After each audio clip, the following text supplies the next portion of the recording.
السلام علیکم. مائی نیم is doctor Zeeshan Khan. امید ہے کہ آپ سب ٹھیک ہوں گے. حال ہی میں جس طرح کے حالات امریکہ میں بنے ہوئے ہیں، خاص طور پر جارج فلائیڈ کے قتل کے بعد،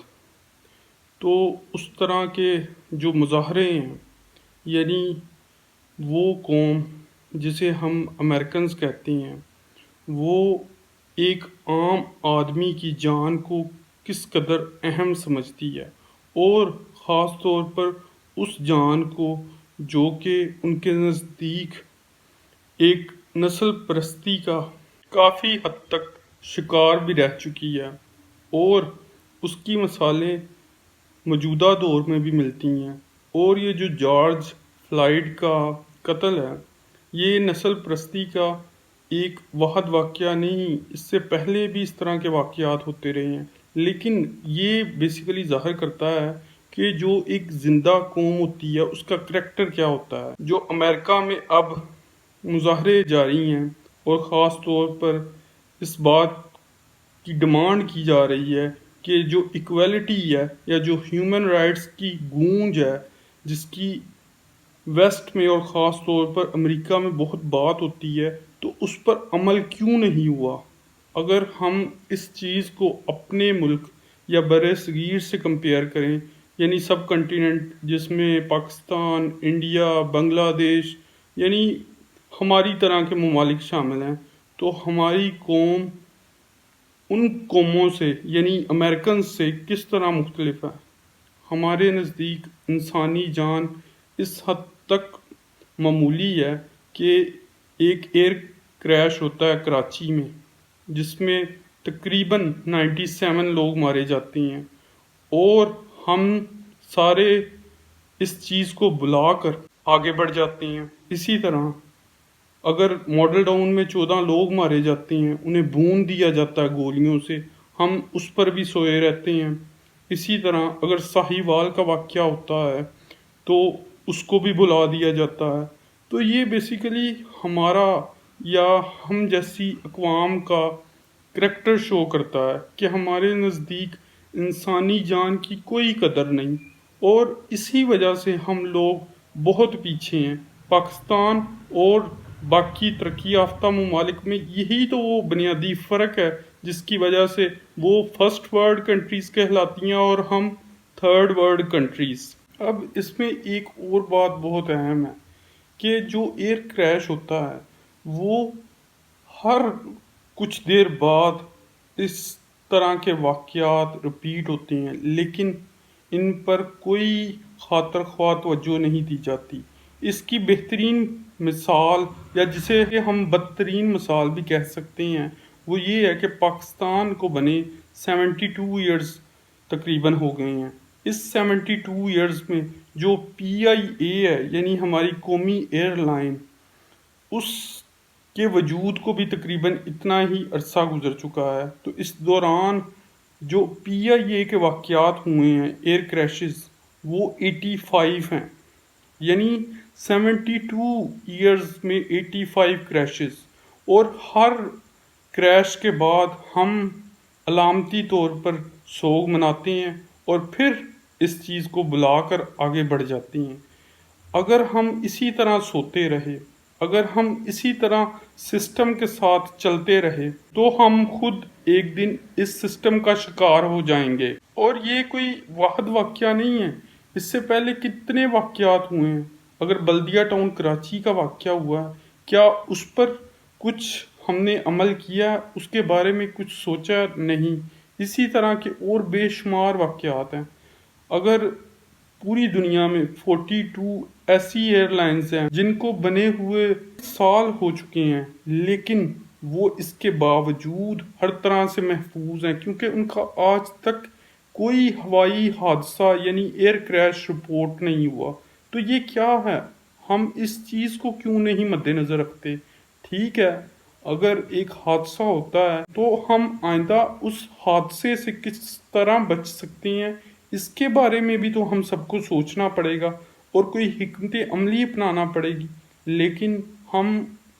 چونکہ یادداشت کے بڑے کچے لوگ ہیں، اس لیے ہم ان چیزوں کو بلا دیتے ہیں، اور بیسیکلی یہی وہ بنیادی فرق ہے جو ہمیں امریکہ سے جدا کرتا ہے، کیونکہ امریکہ میں ایک شخص کی جان کی بہت اہمیت ہے۔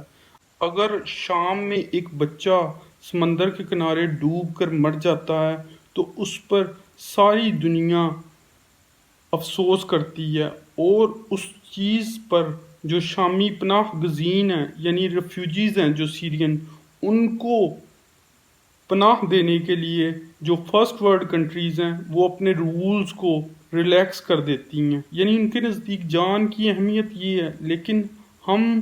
ہر طرح سے پستی کا شکار ہیں، ہر طرح سے ہم تنزلی کا شکار ہیں، دن بدن نیچے جاتے جا رہے ہیں، ہم ترقی سے دور ہوتے جا رہے ہیں، اور ہم کرپشن میں اور ہر طرح کی بدعنوانی میں دھنستے جا رہے ہیں۔ اس کی بیسک وجہ یہی ہے کہ ہم سسٹم کے خلاف نہیں اٹھتے، اس سسٹم کے خلاف جس سے ہر کسی کو نقصان پہنچ رہا ہے۔ اب بات صرف اتنی ہے کہ امریکہ میں جو رائٹس شروع ہوئے ہیں ان کی وجہ سے نو ڈاؤٹ جو امریکن سٹیبلٹی ہے وہ متاثر ہو رہی ہے، لیکن یہ ایک چیز اچھی بھی ہے اس طرح سے کہ ایک زندہ قوم کا کریکٹر اس کو شو کرتا ہے کہ اگر کہیں ناانصافی ہوتی ہے اور لوگ اس کے خلاف اٹھ کھڑے ہوتے ہیں تو یہی وہ قومی کریکٹر ہے جس کی ضرورت ہر قوم کو ہونی چاہیے۔ اگر امریکہ میں نیو یارک اسٹیٹ کے گورنر کی بیٹی رائٹس کے دوران گرفتار ہو جاتی ہے اور وہ ریاست کے خلاف آواز اٹھاتی ہے کہ یہ ناانصافی ہوئی ہے، تو ہمارا سسٹم بھی جب تک ان آوازوں سے گونجے گا نہیں اور ان آوازوں کی آواز کو سن کر ان پر عمل نہیں کرے گا تک ہم کبھی ٹھیک نہیں ہو سکتے، ہم کبھی سکون کی زندگی پاکستان میں یا تھرڈ ورلڈ کنٹریز میں نہیں گزار سکتے،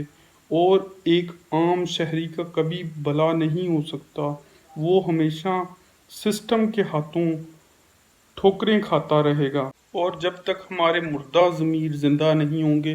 ہم کبھی بھی اپنے آپ کو یا اپنی آئندہ نسلوں کو سرخرو نہیں کر سکتے۔ ہم نے پولیٹیکل ایلیٹ یا جو پولیٹیکل مافیا ہے اس کے خلاف اٹھ کھڑے ہونا ہے۔ اگر ٹرمپ کے خلاف اس کے اپنے امریکی شہری اٹھ کھڑے ہوئے ہیں، اگر مودی کے خلاف کشمیری اٹھ کھڑے ہوئے ہیں، تو ہمیں بھی پاکستان میں یہاں جو موجود مودی ہیں اور ٹرمپ ہیں ان کے خلاف بھی اٹھ کھڑا ہونا پڑے گا، پھر ہی ہم اس جنگ کو جیت سکتے ہیں اور سسٹم سے لڑ کر انصاف حاصل کر سکتے ہیں۔ اگر ہم سسٹم سے نہ لڑے تو یہ سسٹم کبھی ٹھیک نہیں ہوگا، بے شک ہم جو مرضی کرتے رہیں، اور یہ جو جعلی جمہوریت ہے اس کی وجہ سے ہمارا معاشرہ دن بدن نیچے جاتا جائے گا، غریب پستا رہے گا، غریب مرتا رہے گا، اور جو ایلیٹ ہے، جو پولیٹیکل ایلیٹ ہے، جو مافیا ہے، وہ خواہ حکومتی نمائندگان پر مشتمل ہو یا اپوزیشن نمائندگان پر مشتمل ہو، یہ سارے اس حمام میں ننگے ہیں اور ایک دوسرے سے ملے ہوئے ہیں، کیونکہ یہ عوام کا بھلا نہیں چاہتے۔ اگر عوام اپنا بھلا نہیں چاہتی تو کوئی اس کا بھلا نہیں چاہے گا، اور یہی وہ حقیقت ہے جس سے ہم سب کو سمجھنا پڑے گا، اور اگر ہم نہ سمجھے تو یہ سسٹم ہمیں دن بدن مزید بری طرح سے مارتا رہے گا۔ تو ہم سب کو صرف یہ دیکھنا ہے کہ کون شخص پاکستان کا بھلا چاہتا ہے، کون شخص ایک دوسرے کا بھلا چاہتا ہے، پھر ہی ہم بہتر زندگی گزار پائیں گے، ورنہ یہ سسٹم ہم سب کو تباہ و برباد اور نیست و نابود کر دے گا۔ کیا ایک عام پاکستانی کی زندگی ہمیشہ ان ہی خانوں، ان ہی چودھریوں، ان ہی بٹوں، یعنی جو ہمارے اوپر میاں مسلط کیے گئے ہیں، انہی کے ہاتھوں یرغمال بنتی رہے گی؟ اگر ہم نے اپنے آپ کو نہیں بدلا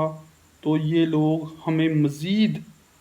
نیست و نابود کر دیں گے، تباہ و برباد کر دیں گے، ہمارے اجتماعی جو کردار ہے اس کو پھانسی پر چڑھا دیں گے۔ تو ہم نے اگر جاگنا ہے تو اندر سے جاگنا ہے، ایک دوسرے کی پرواہ کرنی ہے۔ اور یہ سب صرف یونٹی کے تحت ہوگا. ہمیں آپس کے جو اختلافات ہیں، جو جھگڑے ہیں، ان کو ختم کرنا پڑے گا، کیونکہ ہمارا معاشرہ بہت زیادہ پولرائزڈ ہے، بہت زیادہ آئسولیٹڈ ہے، لوگوں میں پھوٹ بہت پڑ چکی ہے. ہمیں اپنے درمیان جو اختلافات ہیں انہیں ختم کرنا پڑے گا. پھر ہی ہم اس پولیٹیکل ایلیٹ کو، پولیٹیکل مافیا کو گریبان سے پکڑ کر انصاف حاصل کر سکتے ہیں، کیونکہ otherwise we will not be able to